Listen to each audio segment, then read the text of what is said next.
DNA मित्रों, अब हम जिस खबर का विश्लेषण करने वाले हैं वो स्वच्छता और आस्था दोनों से जुड़ी हुई है। मित्रों, शिव पुराण में जिस गंगा को भगवान शिव की जटाओं से निकली और संसार को पवित्र करने वाली बताया गया, जिस गंगा को मोक्षदायिनी और अमृत धारा कहा जाता है, जिस हरिद्वार में पवित्र गंगा घाट पर हर साल करोड़ों श्रद्धालु आस्था के साथ स्नान करते हैं, उसी घाट पर एक महिला अपने पालतू डॉग को स्नान कराने ले आई और उसे गंगा जी में उतार दिया।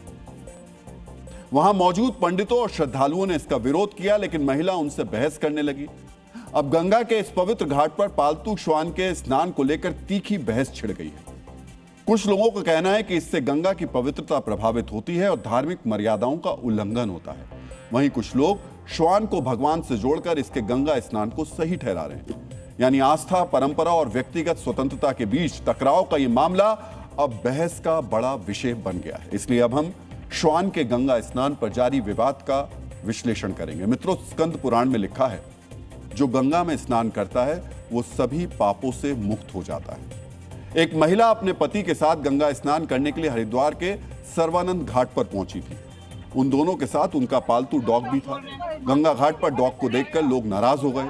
लोगों ने विरोध किया। इसके बावजूद महिला ने अपने डॉग को गंगा में नहलाया। और मना करने के बाद भी गंगा जी को साक्षात देवी का दर्जा प्राप्त है। गंगा जल का प्रयोग हिंदुओं की सभी पूजा पद्धति में किया जाता है।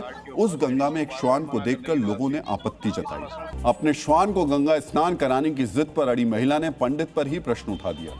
वहां मौजूद लोगों को श्राप दे दिया। सोचिए, पद्म पुराण में लिखा है, तीनों लोकों में गंगा की पवित्रता को गुणगान होता है। जिसके दर्शन, स्पर्श और स्नान से मुक्ति का मार्ग प्रशस्त माना जाता है, जो गंगा शुद्धता, त्याग और प्रवाह का प्रतीक है, जिस हरिद्वार में डुबकी लगाने के लिए देश भर से हर महीने 15 से 20 लाख लोग पहुंचते हैं, स्नान और आचमन करते हैं, वहीं से गंगा जल लाकर घरों में रखते हैं। जन्म से लेकर मृत्यु तक हर संस्कार में उसी गंगा जल का प्रयोग करते हैं।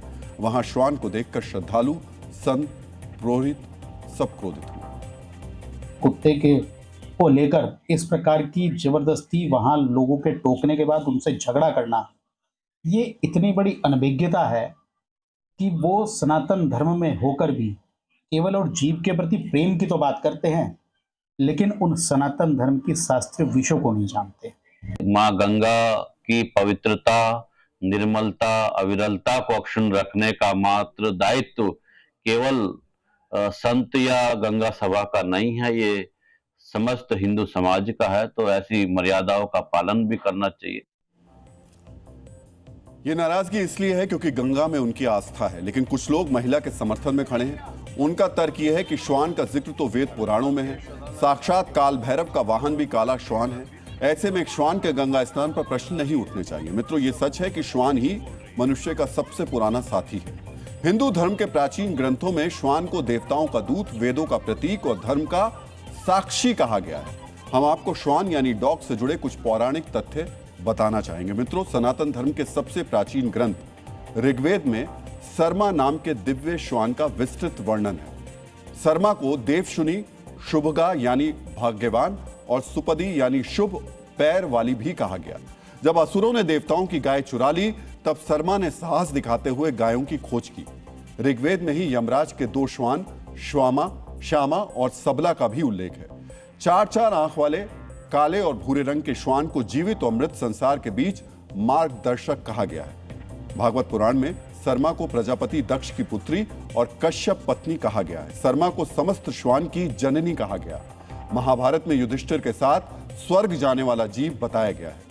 वाल्मीकि रामायण में कहा गया कि श्वान ने श्री राम के दरबार में न्याय मांगा।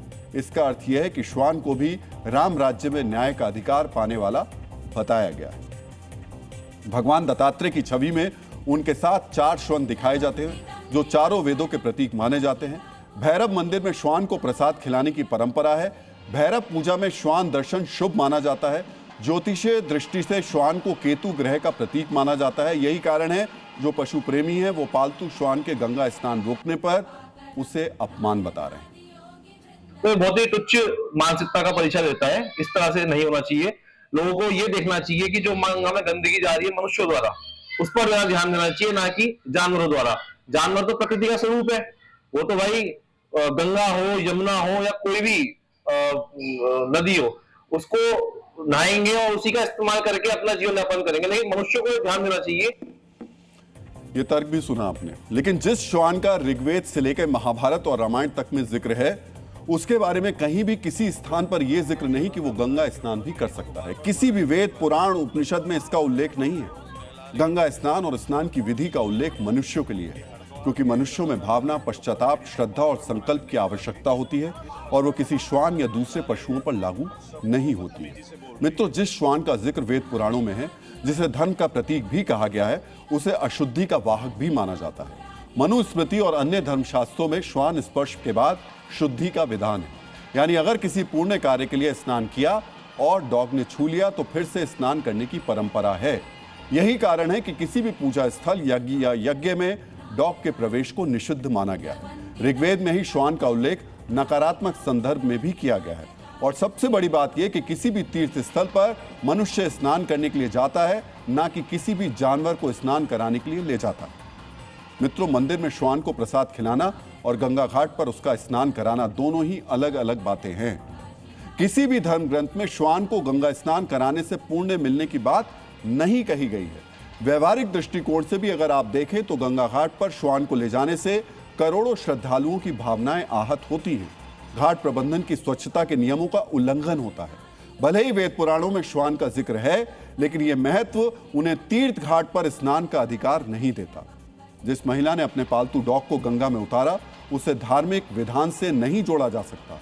धर्म में श्वान की सेवा करने, भोजन देने और करुणा दिखाने से पुण्य मिलता है, ना कि उसे सार्वजनिक तीर्थ में स्नान कराने से। इसलिए जिसका जहां स्थान है, वहीं पर उसकी सेवा करके पुण्य कमाना चाहिए।